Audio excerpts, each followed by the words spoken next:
Muy buenas tardes, mi nombre es Sebastián y hoy vamos a hablar de las polianopatías. Para definirla, esto corresponde a un aumento de tamaño o una alteración en la consistencia de uno o varios linfonodos. Debemos tener para esto un linfonodo de más de 1 centímetro de diámetro, con excepción de los inguinales, a los cuales les vamos a pedir más de 1,5 o 2 centímetros. Se dice polianopatías cuando es más de un linfonodo afectado, y dentro de estas polianopatías puede ser localizada cuando es un grupo, una región en el fondo, cuello, axila, etcétera, o puede ser generalizada cuando es más de una. Es una manifestación que es frecuente en los distintos procesos patológicos, donde la mayoría son benignos, pero existe la posibilidad de que sea la única manifestación de una enfermedad sistémica grave, por lo que es fundamental el estudio estructurado y sistematizado. Sobre la epidemiología, aproximadamente se describe que un 0,5% de los pacientes en APS consultará por adenopatía. Y en ese mismo contexto APS, solamente el 1% de esos pacientes van a tener una adenopatía secundaria a una patología maligna. Ahora, en otros settings, como en el centro hospitalarios, el porcentaje de anopatías malignas puede aumentar hasta un 60%. Otro factor fundamental dentro de la epidemiología es la edad del paciente, donde se sabe que a mayor edad, mayor es la probabilidad de que la adenopatía sea maligna. Sabemos que sobre los 40 años hasta un 4% de las adenopatías son malignas, en cambio bajo los 40 años solamente un 0,4%.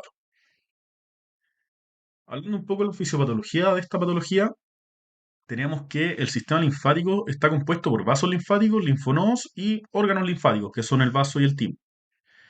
Los vasos son unidireccionales y están en todos los tejidos menos en el sistema neuronal y en la médula ósea.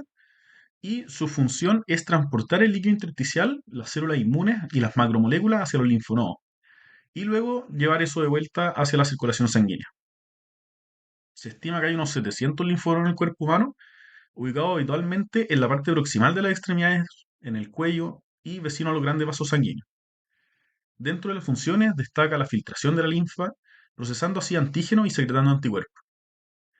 Dentro de los linfonodos encontramos linfocitos B, linfocitos T, células dendríticas que son presentadoras de antígenos, plasmocitos y histocitos. Dicho todo esto, conocemos distintos mecanismos que pueden agrandar un linfonodo y que eventualmente califican como linfadenopatía. Uno es el crecimiento por proliferación que puede ser mono o policlonal de las células linfoides. Otra es la infiltración por neutrófilo de células malignas metastásicas. Puede haber congestión vascular y edema, que esto sea mediado por citoquina. Puede haber un agrandamiento por macrófagos en relación a enfermedades metabólicas por el depósito de lípidos, o puede haber supuración por necrosis. Las etiologías de las linfadenopatías pueden ser millones y las podemos agrupar en grupos distintos que nos van a ordenar un poco. Las infecciosas, las malignas, linfoproliferativas benignas, inmunológicas, endocrinas o misceláneas. Vamos a nombrar solamente algunos para destacar. Dentro de las infecciones vamos a dividir por distintos microorganismos. Dentro de las bacterianas vamos a tener faringitis estreptocócica, infecciones en la piel como bastante comunes y un clásico de la enfermedad por arañazo de gato. Em, También puede ser culpa de una sífilis secundaria, por ejemplo. Dentro de las virales vamos a destacar el VIH, el virus Epstein-Barr, el citomegalovirus, el virus herpes simplex también. También tenemos el grupo de las micobacterias, donde lógicamente destaca la tuberculosis u otra micobacteria típica. Y esto es muy poco común, pero pueden haber también polianopatías fúngicas o protozoos. Sobre las malignas, vamos a destacar aquellas hematológicas como los linfomas y las leucemias.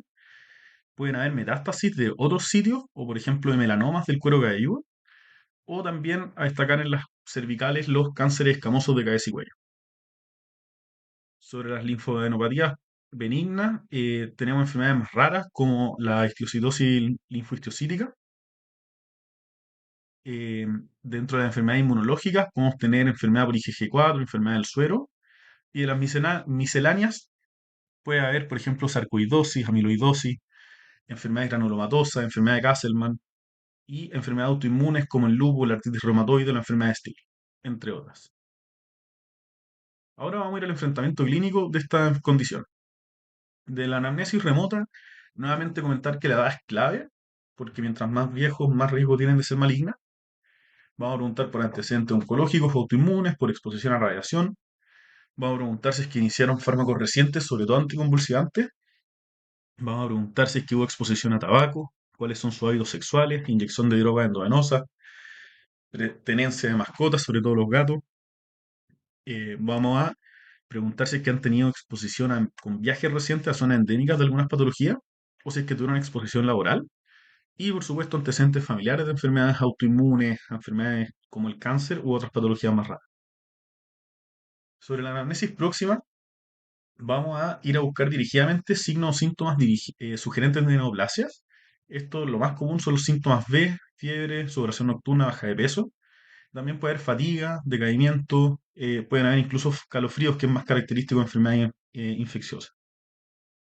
Sobre las infecciones vamos a preguntar exposición a fuentes, a destacar los gatos, como hablamos, la enfermedad por arañazo gato, la carne mal cocida, mordeduras de garrapatas, comentamos ya los viajes, hábitos sexuales, inyecciones de drogas son grandes exposiciones a infecciones. Vamos a preguntar dirigidamente por síntomas de autoinmunidad como rash cutáneo, artralgia, polineuropatía, artritis, etcétera.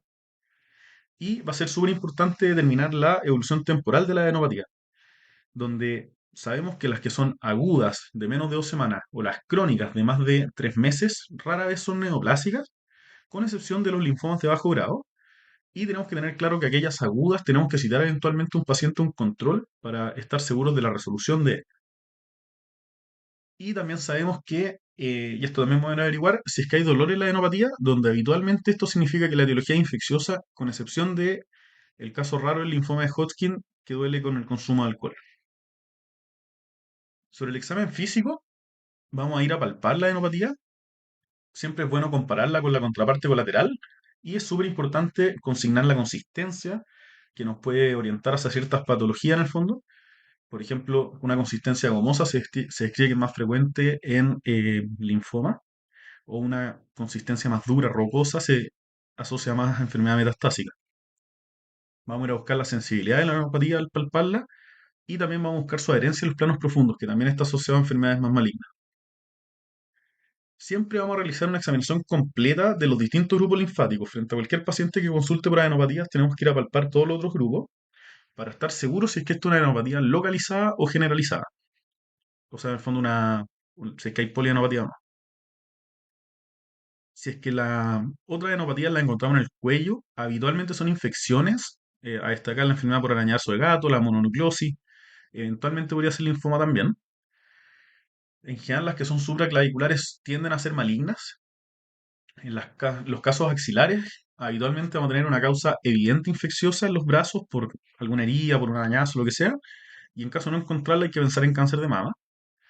En las epitrocleares hay que saber que siempre son patológicas, y esta puede ser por sífilis secundaria, por melanoma o por un linfoma. Y en las inguinales hay que destacar, hay que ir a descartar la enfermedad de transmisión sexual o cáncer de pene, ano o vulva. No hay que dejar de lado un examen físico general, donde podemos encontrar palidez mucocutánea, hepatosplenomegalia, algún signo cardiopulmonar en el fondo de la piel, buscar lesiones lunares, buscar heridas que puedan ser la puerta de infección, la puerta de entrada a la infección, o arañazos como he comentado ampliamente. Sobre el proceso diagnóstico, la verdad es que en el laboratorio siempre tiene que ir orientado hacia la clínica del paciente. Y se describe que uno podría incluso no pedirle examen a los pacientes que estamos muy seguros que la patología es benigna. Si es que vamos a pedir exámenes, el laboratorio general, con un hemograma, en donde puede haber linfocitosis atípica, por ejemplo, un VHS para ver cuánta inflamación hay. Le vamos a pedir prueba hepática, un perfil bioquímico que nos puede mostrar alteraciones en la LDH, por ejemplo, con el calcio. Y si es que tengo una sospecha como importante, por ejemplo, de riesgo neoplásico, vamos a medir la función renal, las pruebas de coagulación, para eventualmente ir a hacer la biopsia.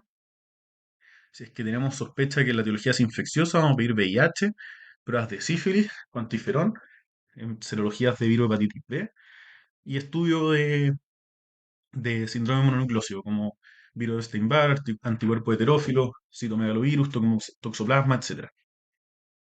Si es que la sospecha inicial es de etiología autoinmune, vamos a solicitar anticuerpos antinucleares, factor reumatoideo, anti-CCP, complemento, CK total, y eso es como el estudio más dirigido que vamos a hacer.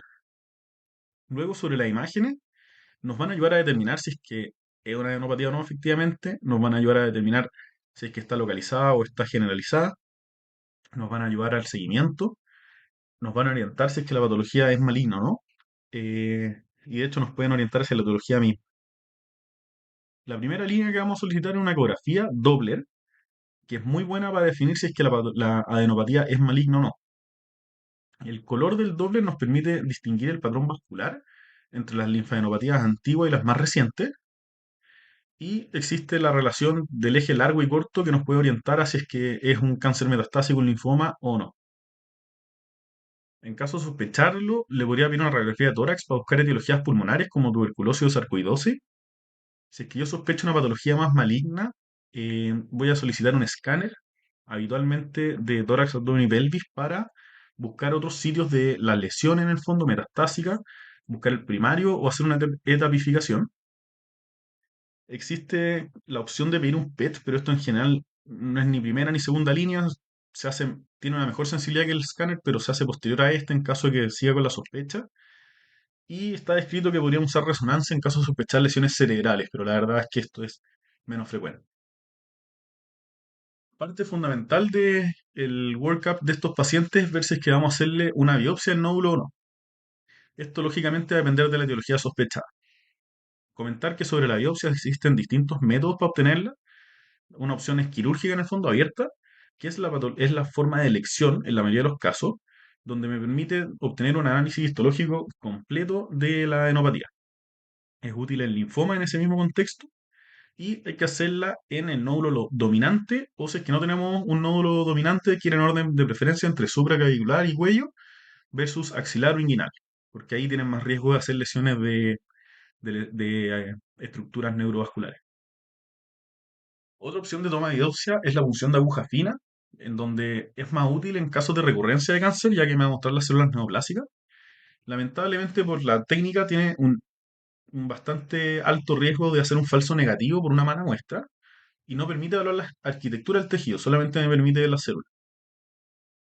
Y otra opción es hacer la biopsia core o TrueCut, en donde sí permite ver la arquitectura del tejido, y una alternativa cuando sospecho, por ejemplo, un linfoma, pero no tengo un acceso fácil quirúrgico a la adenopatía. Esto puede eventualmente dar un resultado que sea sugerente del linfoma, pero muchas veces tiene que ser igual confirmado por la biopsia quirúrgica. Sobre el tratamiento de estos pacientes, la terapia y el seguimiento va a depender del perfil del paciente, de su hallazgo en la historia y el examen físico y el laboratorio. Como comentamos antes, si es que mediante historia, examen físico, yo sospecho una etiología benigna, autolimitada, en caso de que sospeche algo tratable, lo trato. Por ejemplo, una enfermedad por arañazo gato le puedo dar acitromicina, pero hay veces en las cuales solamente manejo sintomático y lo más importante es educar al paciente de que el más probable curso de esa enfermedad sea benigno. Y tenemos que educarlo sobre los eventuales síntomas de alarma para una reconsulta precoz. Debemos tener claro que estos pacientes igual hay que hacerle seguimiento en unas 4 semanas para estar seguros de la resolución del cuadro. Si yo sospecho una enfermedad autoinmune, vamos a hacer el estudio correspondiente como comentamos previamente y según el resultado lo tratamos. En caso de sospechar una malignidad, le vamos a solicitar el laboratorio que comentamos previamente y vamos a hacer una biopsia excisional, si es que podemos, lógicamente. Según esos hallazgos, según el resultado, vamos a hacer el tratamiento del cáncer correspondiente. Si pese a todo este estudio que acabamos de comentar, o en caso que originalmente yo no sospeche ninguna etiología específica, tenemos que entrar con el track de las causas misceláneas o causas raras. Vamos a evaluar cuál es el riesgo de malignidad de la adenopatía según lo que escribimos en la parte del examen físico.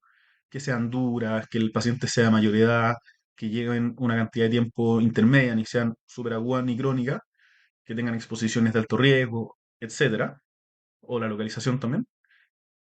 Y en caso de que esto me dé un alto riesgo de neoplasia, tengo que mandar al paciente a biopsiar.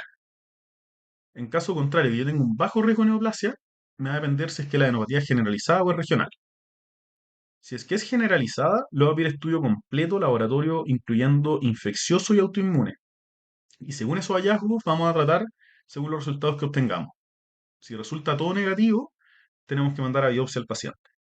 Si la biopsia no me muestra una etiología específica y también es negativa, le podemos hacer educación al paciente, que lo más probable es que sea benigno y que tenemos que seguir viéndonos a menudo para ver si es que aparecen otro tipo de síntomas. Por otra parte, si es que, como decíamos antes, tenemos bajo riesgo de neoplasia, no tenemos muy claro cuál es la etiología y la adenopatía es regional, se puede hacer un seguimiento cercano al paciente observándolo por 4 semanas y educando sobre, nuevamente, en caso de nuevos síntomas, síntomas de alarma, reconsulten y vuelvan antes de las 4 semanas. Si en esas 4 semanas la adenopatía resuelve, podemos dar de alta al paciente, pero haciendo un seguimiento más o menos intermedio para poder ver si es que no hay nuevos síntomas, si es que no hay nada nuevo. Y en caso de que la adenopatía persista, nuevamente tenemos que mandar a etiología. O sea, a biopsia para determinar la etiología, perdón. Sobre el pronóstico, la verdad es que depende fundamentalmente de la causa base. La mayoría de adenopatías son causadas por enfermedades que resuelven solas en el fondo, sean virales, bacterianas. Y en general las adenopatías localizadas tienen un mejor pronóstico que las generalizadas.